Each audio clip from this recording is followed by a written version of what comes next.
Assalamualaikum warahmatullahi wabarakatuh. Halo semuanya, balik lagi di sini. Malam ini saya mau bagi satu cerita yang benar-benar bikin merinding. Dan ini bukan cerita kaleng-kaleng. Kejadiannya ada di salah satu ikon kota Surabaya, yaitu Jembatan Suroboyo yang ada di daerah Kenjeran.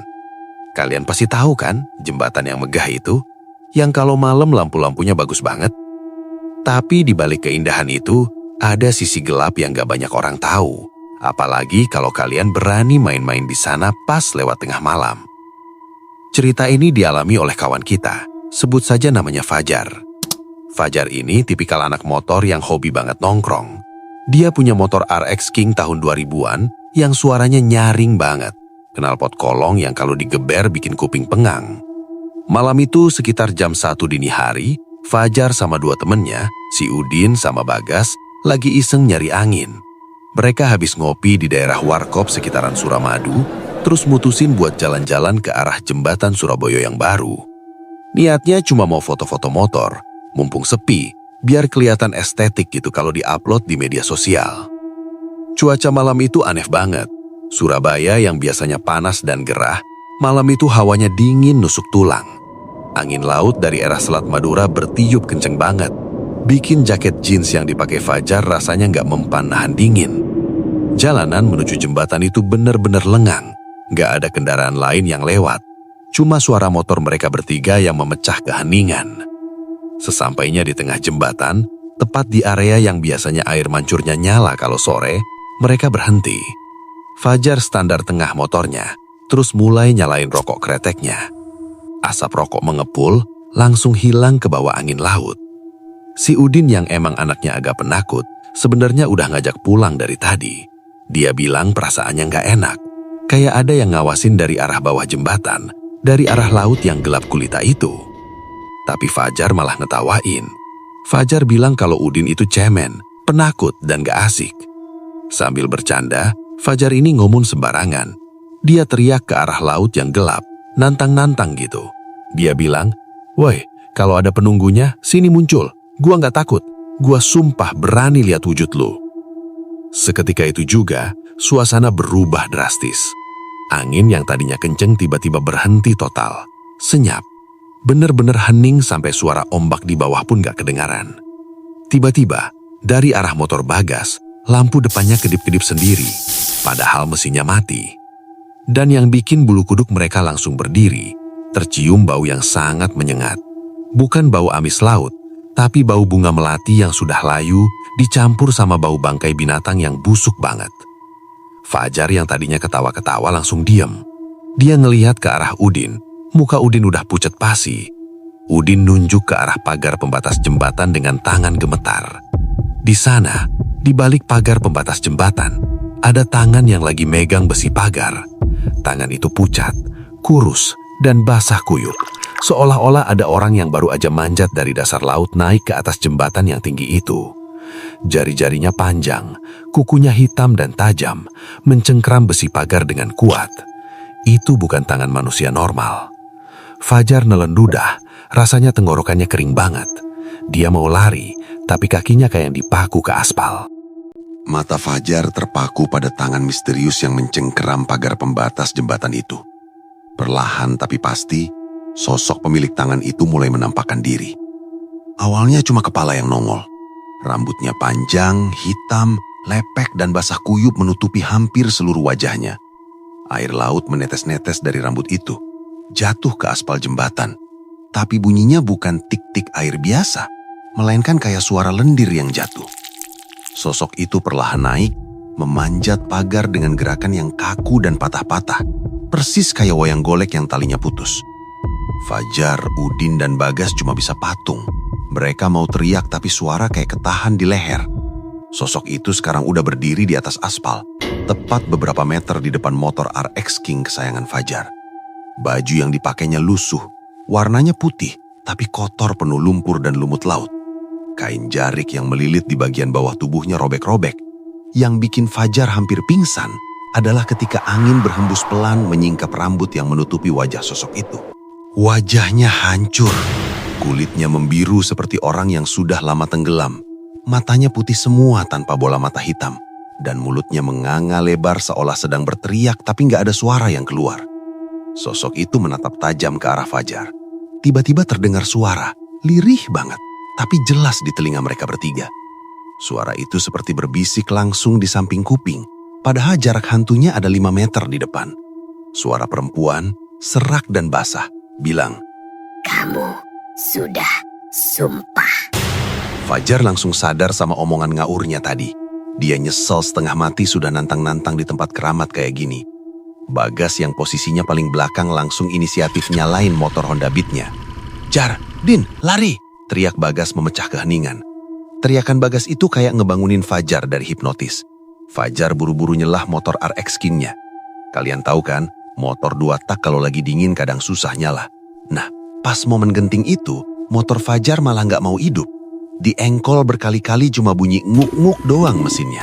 Sementara Fajar panik ngengkol motor, sosok wanita itu mulai berjalan mendekat. Jalannya nggak napak, kakinya ngambang beberapa senti di atas aspal. Dan setiap dia maju, bau busuk bangkai itu makin kuat sampai bikin perut mual mau muntah. Udin yang udah nggak kuat mentalnya langsung loncat ke boncengan motor Bagas.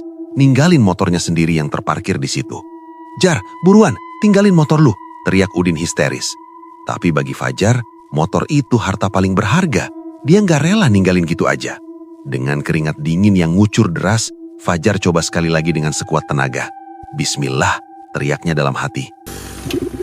Mesin motor itu akhirnya meraung. Suara knalpot yang bising memecah keheningan malam itu.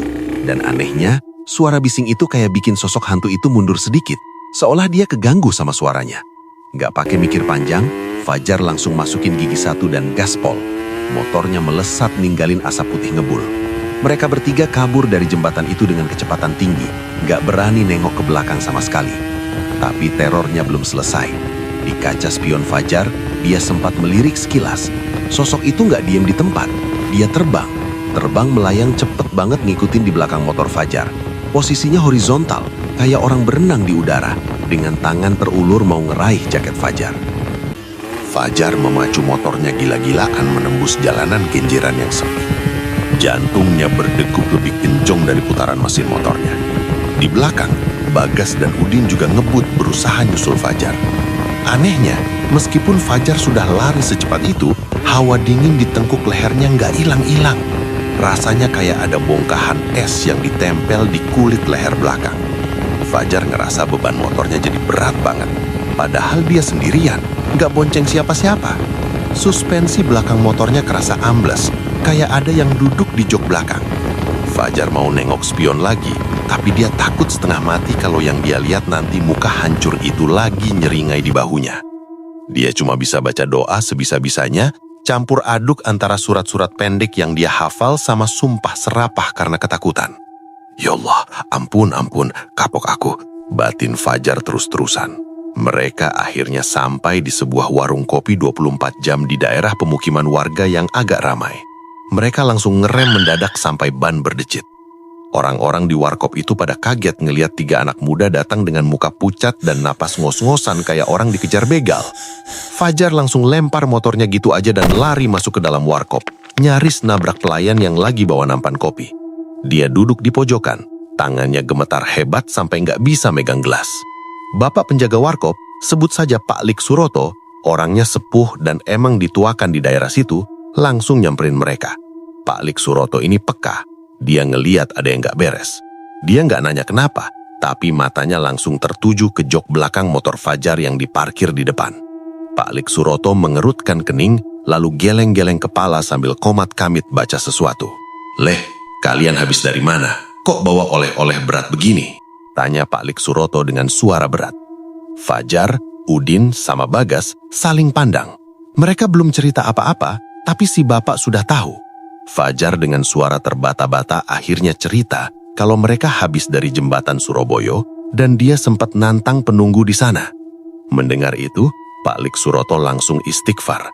Astagfirullah leleh, kamu itu anak muda kok yang mulutnya nggak dijaga.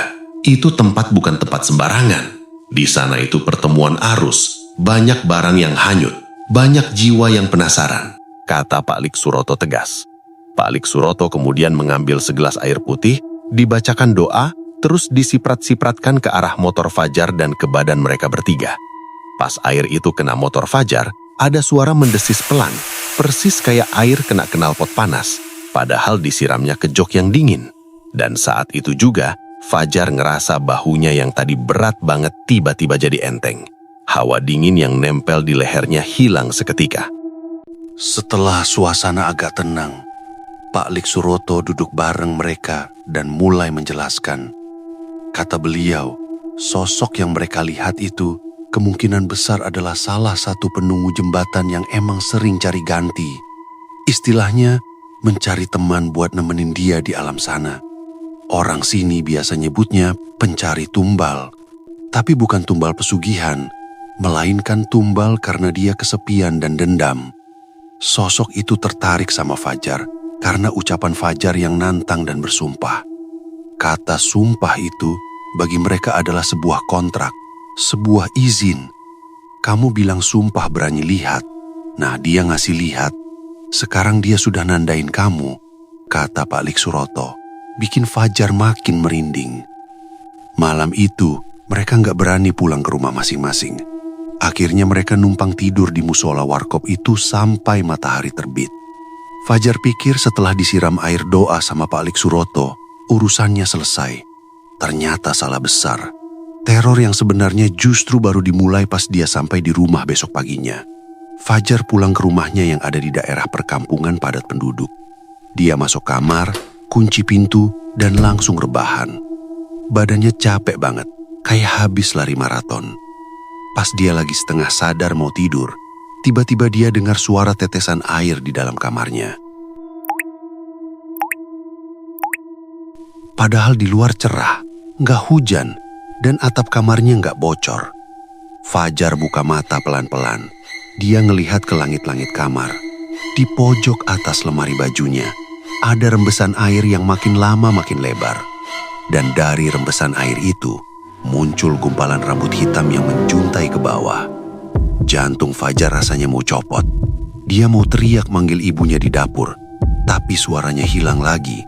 Dia kena tindihan, sleep paralysis. Badannya kaku gak bisa gerak, cuma matanya yang bisa lirik sana-sini. Rambut itu makin panjang, turun ke bawah. Dan perlahan sosok wanita dari jembatan itu merayap turun dari langit-langit kamar kayak cicak. Posisinya terbalik, kepalanya di bawah, kakinya nempel di plafon. Wajah hancurnya sekarang jelas banget terlihat, karena jaraknya cuma 1 meter di atas muka Fajar. Bau busuk bangkai laut langsung memenuhi kamar itu.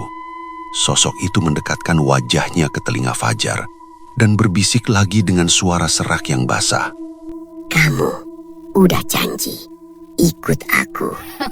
Fajar nangis dalam diam, air matanya ngalir deras. Dia nyesel senyesal-nyeselnya.